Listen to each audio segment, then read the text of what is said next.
ఇస్తున్నారా ఎంత 200 అండి కేజీ 400 అండి 1 KG 200.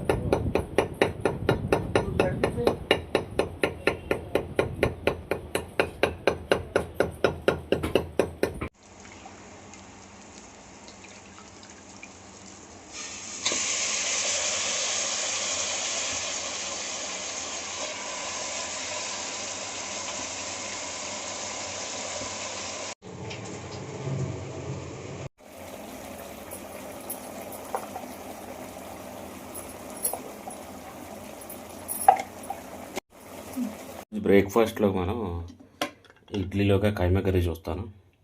Idli with keema curry, keema curry already బాక్స్లో పెట్టేస్తాం. ఇది మిగిలింది ఇంక మనకి కొంచెం కర్రీ వేసుకుందాం. మరి కొబ్బరి చట్నీతో కూడా లాగిద్దాం. అలా that's all for today's breakfast. Keema curry with idli. Just keema ఇలా పట్టుకొని ఇడ్లీలో ముంచుకొని ఆ ఫస్ట్ బైట్ వెళ్తుంటే ఆ టేస్ట్ అద్భుతంగా ఉంటుంది. ఇప్పుడు ట్రై చేయండి. Keema with idli for health and taste also.